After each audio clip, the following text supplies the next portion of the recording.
Let's do this question. Remember deflection on the beam. Deflection किससे represent करता है?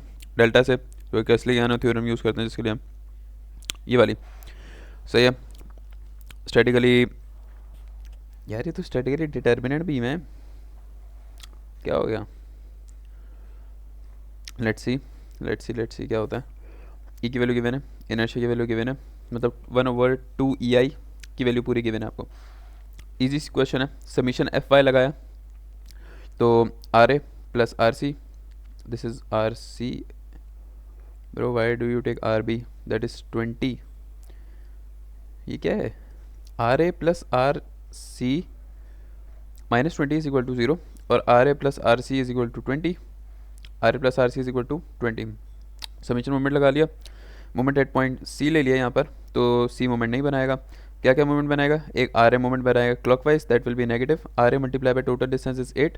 और एक ये आपके पास बनाएगा moment, that will be anti clockwise and that will be positive and that will be 20 kilo Newton को Newton किया इंटू 10⁻³ मल्टीप्लाई बाई वाला डिस्टेंस दैट इज़ 5. तो आपके पास RA की वैल्यू आ गई.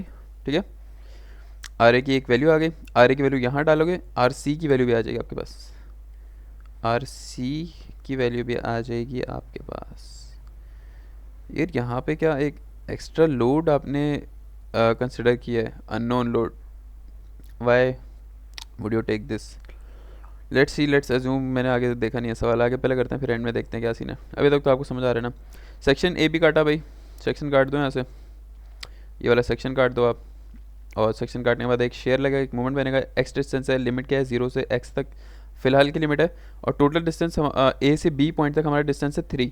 तो A से B पॉइंट तक हमारी जो लिमिट होनी चाहिए वो 0 से 3 होनी चाहिए. हम जो इंटीग्रेशन यूज़ करें वो 0 से 3 यूज़ करेंगे. यहाँ पे सबमिशन मोमेंट लगाओगे एट पॉइंट O. तो यहाँ पर क्या क्या मोमेंट बनाएगा? एक आपके पास जो मोमेंट अपना लग रहा है that will be anti clockwise positive, और ये इसको क्लॉकवाइज घुमाएगा, that is RA and that will be negative RA into X. Okay, RA की वैल्यू पता है, X की वैल्यू नहीं पता. You have the equation for one moment. सही है. सेकंड मोमेंट की बात करेंगे हम, सेक्शन CB. दूसरा सेक्शन ले लो. यहाँ पर सेक्शन को काट दिया आपने, CB को काटा, और यहाँ से मेरे ख्याल से ये वाला कंसिडर करना चाहिए आपको पार्ट CB को. ओके, ये वाला कर लिया. यहाँ पर आपके पास RC लग रहा है, यहाँ पर मोमेंट आ गया, यहाँ पर आपके पास शेयर आ गया. There is X2 summation moment at point O ले लोगे वापस. There will be moment and there will be RC into X2. ये डिस्टेंस आपकी लिमिट का होनी चाहिए 0 से लेकर 5 तक. सही है, क्योंकि आपका डिस्टेंस कितना है पॉइंट C से B तक कितना है 5 है. तो अगर आपने यहाँ से स्टार्ट किया है X की वैल्यू, तो X आपका कहाँ से कहाँ तक हो सकता है? 0 से 5 तक कहीं भी हो सकता है. आपने बीच में कहीं से भी काटा है, क्योंकि आपने स्पेसिफिक बता दिया कि भाई मैंने सेक्शन जो है वो C से लेकर B तक किया. C से लेकर B तक मेरा डिस्टेंस जो है वो 0 से 5 तक जा रहा है. So you have this equation. There is bending stress energy की इक्वेशन है आपकी, विच इज़ m². ओके, तो ये इक्वेशन डिफ्लेक्शन की नहीं है, this is for bending strain energy. Okay, देखते हैं सवाल कहाँ जाता है. m² dx/EI. 2EI की वैल्यू पता है, कांस्टेंट है, बाहर निकाल लिया. आपकी टोटल जो है वो 0 से L तक जा रही है limit. And you have the m² dx. अब जितने भी टोटल मोमेंट है, इंटीग्रेशन का मतलब क्या है? जितने भी पार्ट्स हैं सबको ऐड कर दो. तो आपने दो मोमेंट निकाले, दोनों को ऐड करोगे इस इंटीग्रेशन में. m², ये पहला वाला m², ये दूसरा वाला m² आ गया. ठीक है, पहले वाली की लिमिट क्या है? 0 से 3 तक. अगले वाली की क्या है? 0 से 5 तक. अब आप बोलोगे कि यार ऐसे होना चाहिए ना, क्या 0 से 3, 3 से 5 होना चाहिए इंटीग्रेशन के रूल के मुताबिक. वो होना चाहिए जब आप एक पॉइंट से दूसरे पॉइंट तक पूरा कंसिडर करो, क्योंकि आप जब काट रहे हो तो आपने जो सेलेक्ट किया काटने के बाद वो पहले 0 से 3 वाली टर्म कंसिडर कर लिए, और फिर आपने उल्टी ले लिया, फिर आपने 0 से लेकर 5 वाली ले लिया. आपने इसको एक अलग वेरिएबल का नाम दिया, आपने इसको x2 बोला है और आपने इस वाले को x1 बोला है. तो डिफरेंट चीज़ें, दोनों की डिफरेंट लिमिट होगी 0 से लेकर, क्योंकि यहाँ x1 की वैल्यू 0 से 3 तक है, और x2 की वैल्यू जो कि x2 आपने यहाँ से यहाँ तक लिए, x2 की वैल्यू 0 से 5 तक जाती है. दीज आर बाउंड्री कंडीशन जो आपको प्रैक्टिस से समझ आ जाएगा.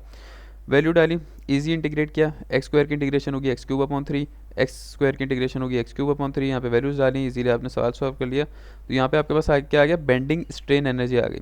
अब हमें पता है law of conservation of energy बोलो या कैसलियानो थ्योरम बोलो, या ये बोलो कि भाई जब आपके पास ये रूल आपके पास स्टैटिकली जब डिटर्मिनेंट बीम होती है, या फिर जब आपके पास ये वाली इक्वेशंस वैलिड हो जाती हैं, सबमिशन FX FY वाली, तो आप ये बोल सकते हो कि एक्सटर्नल स्ट्रेन एनर्जी बराबर इंटरनल स्ट्रेन एनर्जी के.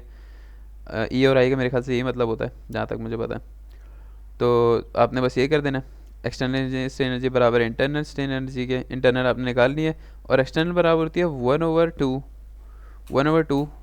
md theta. दो वैल्यूज़ होती हैं इसकी, याद रखना, सही है। जो स्ट्रेन एनर्जी होती है ना ई वाली एक्सटर्नल, इसकी दो वैल्यूज़ होती हैं, एक 1/2 md थीटा होती है, और एक होती है 1/2 p डेल्टा। ये होती है फोर्स, और ये आपके पास क्या होती है, रेडियस। यार मैं आपको बता भी देता हूँ ये कैसे होता है, देखो गौर से देखना, ठीक है। ये आपके पास होती है लीनियर, ये आपके पास होती है एंगुलर। लीनियर को एंगुलर में हमेशा हम कन्वर्ट करते हैं s = r थीटा से, ओके। अब आपने क्या किया यहाँ पर, आपने ये किया कि आपके पास ये लिखा हुआ था थीटा, समझो ये आपके पास से है। तो यहाँ पर इस इक्वेशन में मैंने m की जगह डाल दिया f/r, क्योंकि मोमेंट ये होता है ना, और थीटा क्या होता है, s = r थीटा। तो थीटा बराबर हो गया मेरा s/r के, तो s/r, r से r कटा तो आपके पास बना 1/2 f × s। f को मैंने रिप्रेजेंट किया p से, और s जो मेरा डेल्टा है उसको मैंने रिप्रेजेंट किया डेल्टा से। तो ये दोनों इस तरह हैं, एंगुलर के लिए वो, लीनियर के लिए वो। सो यू हैव दिस इक्वेशंस, यहाँ पर आप कोई भी यूज़ कर सकते हो। अगर आपने ये मैचिंग इक्वेशन से, अगर आपने मतलब of course if the beam is statically determinant, जहाँ तक अभी मैंने कंक्लूड किया है, तो आप ये चीज़ यूज़ कर सकते हो, u e is equal to u i, ये आप यूज़ कर सकते हो, ठीक है। अब अगर सवाल में आपको स्लोप मालूम करना है तो आप half M D theta use कर लेना, और अगर आपको डिफ्लेक्शन मालूम करनी है तो आप half P into delta use कर लेना, प्रीटी सिंपल। तो यहाँ पर आप बोलोगे यार डेल्टा तो मैं निकाल लूँगा, यू आई की वैल्यू तो मुझे पता है, पी क्या चीज़ है, 10 × 10⁻³ 20 × 20, ये तो मुझे भी नहीं पता, देखते हैं। Oh p is the applied load, okay, p is the applied load, जो एक्सटर्नल लोड अप्लाइड हो रहा है, that is why it is named as external energy. तो p is the external load, okay value है, okay भाई। अच्छा आपने निकाल ली वैल्यू।